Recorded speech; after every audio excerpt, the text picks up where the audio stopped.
poem where the poet is talking about the beauty of nature. Here, specifically, he is talking about the beauty of the rain.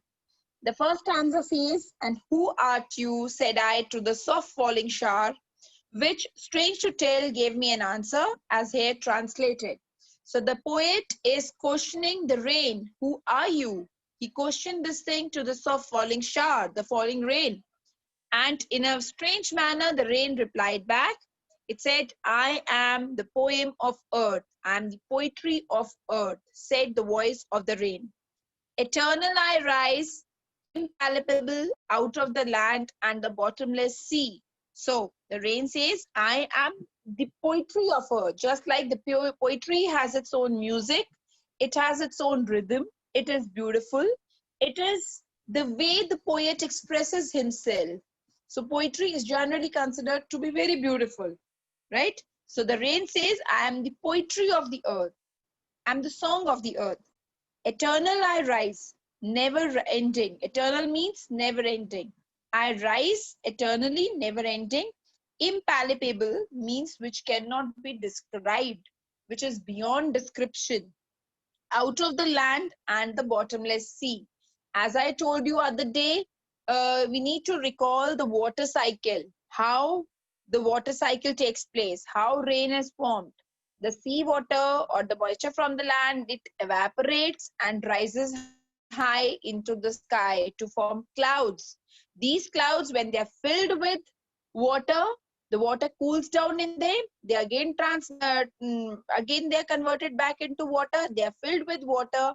Then they fall back to the ground in the form of precipitation, in any form of precipitation, whether it's rain or snow. So that is the way how rain is formed. So in these lines, the poet asks the soft falling shower, "Who are you?" To which the rain replied in a strange to the state manner. The rain said that it was the poetry of the earth, and it rose continuously from the land and bottomless ocean in the form of vapors. In the form of water vapor, it rises into the sky and then it fills into the cloud and then falls back to the ground. Second stanza. "Upward to heaven, whence vaguely formed, altogether changed and yet the same."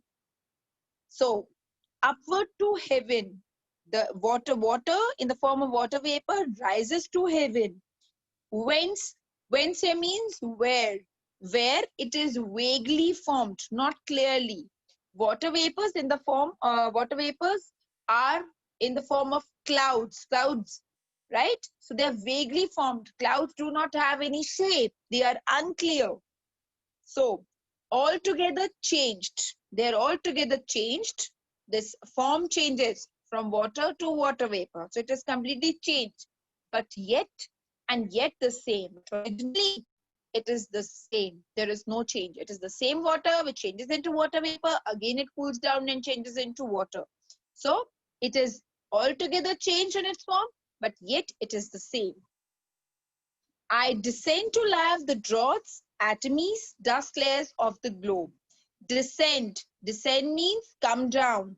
Then the rain says, "Then I come down to wash or bath the dross, atomies." Atomies here means small particles, very tiny particles. And the dust layers of the globe means all over the world.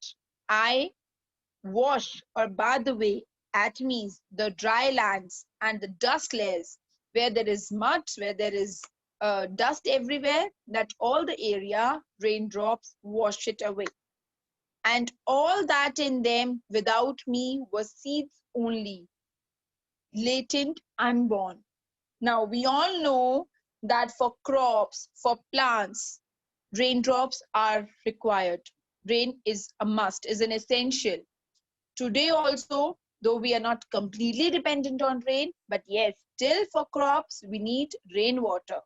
Though there are several other facilities of irrigation now, several other means of irrigation facilities are there, but still for crops, for plants, rain is must.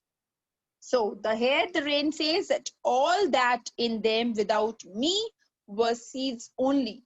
That in plants, everything without the rain, till the time the rainwater was not poured upon them, They were just mere seeds. So the crops grew, the flowers bloomed because of the rainwater. So before, without rain, they were latent, they were hidden or buried, means they were unborn.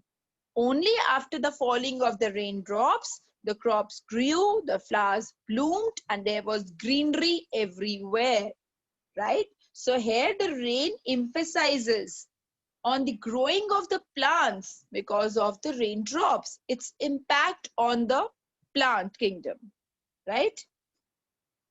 So this stanza says, the rain tells the poet that it rises upwards towards the sky in the form of vapor, where it changes its forms, condenses into water droplets. I told you the water cycle. It also says that although its form gets changed, it still remains the same. The rain comes down to wash the drought and provide water. It also washes away the dust and small particles from the earth's surface, and the seed inside the earth grow into a plant because of the water provided by the rain. It gives life to the seeds. Now I'm coming to the next stanza. This stanza is very important. This is the last stanza.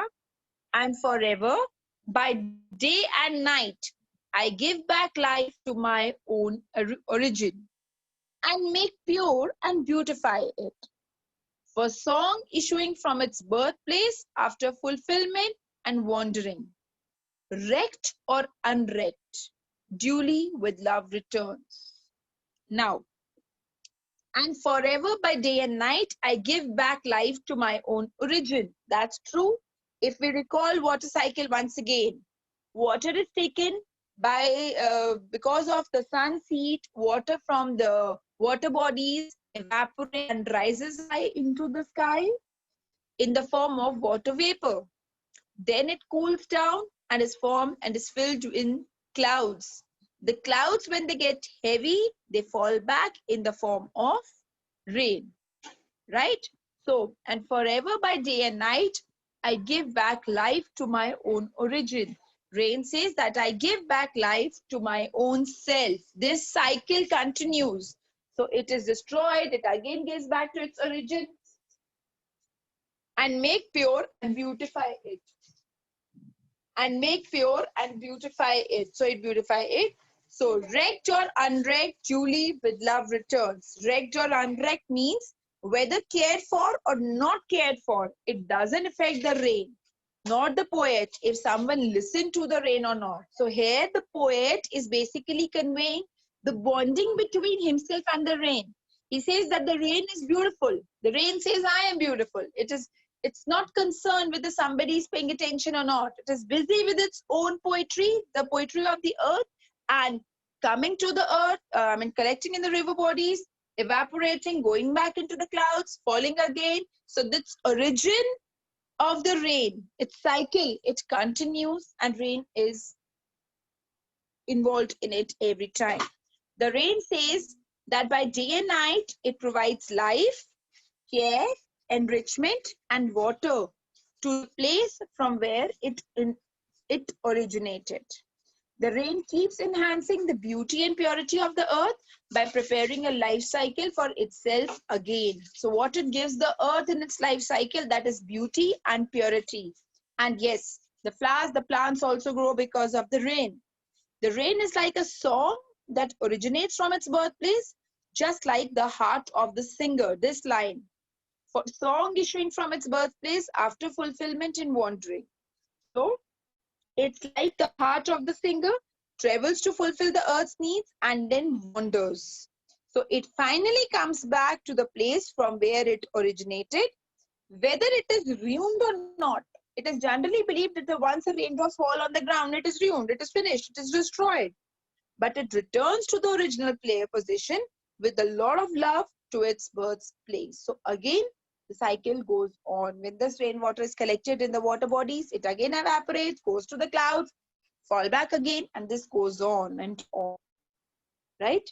I think I'm clear with the textual part here. Aaron, we can give a pause.